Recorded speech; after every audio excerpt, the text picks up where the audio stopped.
అదే RTV app వార్తల్ని క్షణాల్లో చదివే అవకాశం ఉంటుంది. ఒక న్యూస్ పేపర్, ఒక టెలివిజన్ ఛానల్ మీ చేతుల్లో ఎప్పుడూ ఉంటాయి. వ్యూహం సినిమా సమయంలో తప్పుడు అంటే వ్యూస్ తక్కువ చూపించి భారీ మొత్తం డబ్బులు కాజేసినటువంటి వ్యవహారంలో దర్శకుడు రామ్ గోపాల్ వర్మతో పాటు మరి కొంతమందికి నోటీసులు అయితే ఆంధ్రప్రదేశ్ ఫైబర్ నెట్ జారీ చేసిన ప్రస్తుతం Andhra Pradesh fibre net chairman GV Reddy గారిని మాట్లాడదాం. సార్, ఎలాంటి స్కామ్ జరిగింది వ్యూహం సినిమా సంబంధించి నోటీసులు ఎందుకు ఇష్యూ చేయాల్సి వచ్చింది? ఇప్పుడు వ్యూహం సినిమా మనందరికీ తెలిసింది. ఆ రోజు ఉన్నటువంటి అధికారంలో ఉండి వాళ్ళు ప్రభుత్వము, రామ్ గోపాల్ వర్మ గారు, ఇంకొక ప్రొడ్యూసర్స్ అందరూ కలిసి ఆ రోజు మా పార్టీ అధినేత శ్రీ నారా చంద్రబాబు నాయుడు గారిని, శ్రీ నారా లోకేష్ గారిని కించపరుస్తూ తీసినటువంటి సినిమా. సరే, వాళ్ళు తీశారు. ఆ తర్వాత వాళ్ళు ఓన్గా రిలీజ్ చేయకుండా ఫైబర్ నెట్లో రిలీజ్ చేయడం జరిగింది. అయితే ఫైబర్ నెట్లో రిలీజ్ చేసినప్పుడు వాళ్ళు ఏం చేశారు, దానికి వ్యూస్ ప్రకారం డబ్బులు తీసుకోవాలి. వాళ్ళ అగ్రిమెంట్లు ఎట్లా ఉండని ఒక ఆస్పెక్ట్.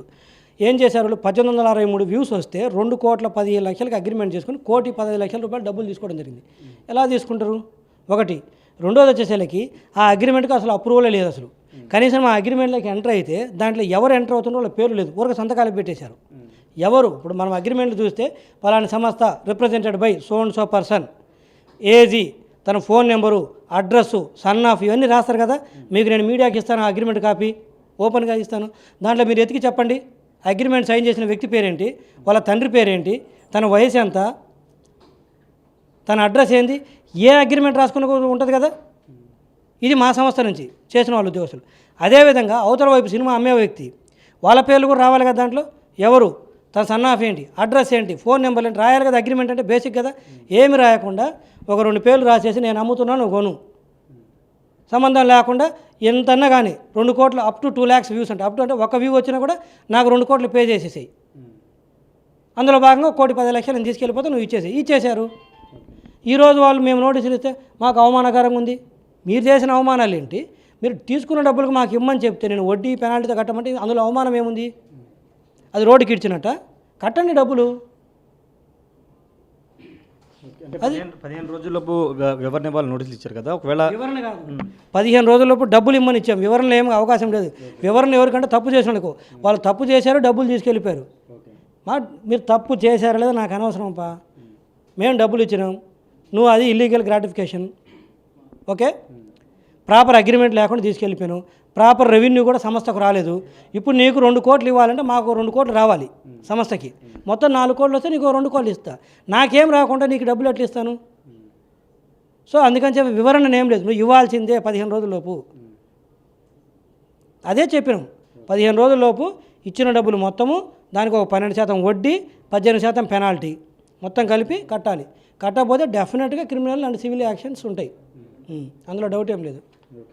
అంటే రామ్ గోపాల్ వర్మ ఇంతకుముందు కూడా ఆయన 2-3 కేసుల్లో హైకోర్టుకు వెళ్ళి ముందస్తు బెయిల్ తెచ్చుకున్నారు.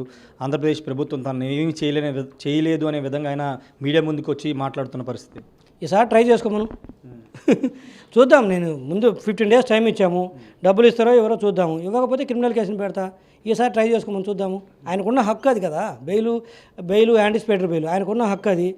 మాకున్న బాధ్యత బెయిల్ రాకుండా చేయటము, లేదా యాంటిసిపేటరీ బెయిల్ రాకుండా చేయటము. మేము ఇటువైపు నుంచి ఫైట్ చేస్తాం, అటువైపు నుంచి ఆయన తెచ్చుకోమను, చూద్దాం. ఫైబర్ నెట్ కేసుకు సంబంధించి, చంద్రబాబు కేసుకు సంబంధించి ఇక్కడి నుంచి డాక్యుమెంట్స్ విజయసాయిరెడ్డి నియమించి అమ్మాయిని ఆల్రెడీ తీసేయని చెప్తున్నారు. ఈ కేసుకు సంబంధించి ఇంకేమన్నా కీలకమైన డాక్యుమెంట్ వెళ్ళాయని గుర్తించారా ఏంటి? లేదు, ఇప్పుడే ఇంటర్నల్ ఎంక్వైరీ కాల్ ఫర్ చేసి ఎతుకుతున్నారు. అవన్నీ ఏదైనా ఉంటే మాత్రం డెఫినెట్గా ఆన్ రికార్డే కదా అవన్నీ కూడా. కొత్త యాడ్ చేసినా ఉన్నాయి తీసినా మాకు తెలుసు కదా, ఆల్రెడీ స్కాన్ చేసి పెట్టిన డాక్యుమెంట్ చాలా వరకు. సో ఇవన్నీ ఆన్ రికార్డే కాబట్టి డెఫినెట్గా ఏదైనా ఉంటే మాత్రం డెఫినెట్గా వీళ్ళు లెట్టిను చెప్తాం మీడియాకి. Thank you. ఖచ్చితంగా రామ్ గోపాల్ వర్మకు సంబంధించిన నోటీసులో వివరణ కాదు, డబ్బులు తిరిగి చెల్లించాలని అదే ఇచ్చామని చెప్తున్నారు. ఖచ్చితంగా ఇవ్వకపోతే కనుక క్రిమినల్ చర్యలు ఉంటాయని జీవీ రెడ్డి చెప్తున్నారు. పూర్తి స్థాయిలో ఖచ్చితంగా విచారణ అయితే జరుగుతుంది. తప్పు చేసిన వారిని ఎవరిని కూడా ఉపేక్షించలేదని జీవీ రెడ్డి చెప్తున్నారు. కెమెరా పర్సన్ ప్రసాద్తో రాజేష్, విజయవాడ నుండి. మరిన్ని వీడియోస్ కోసం ఛానల్ ని సబ్స్క్రైబ్ చేయండి. లేటెస్ట్ అప్డేట్స్ కోసం వాట్సాప్ ఛానల్ ని ఫాలో అవ్వండి. అండ్ లింక్ డిస్క్రిప్షన్ లో ఉంది.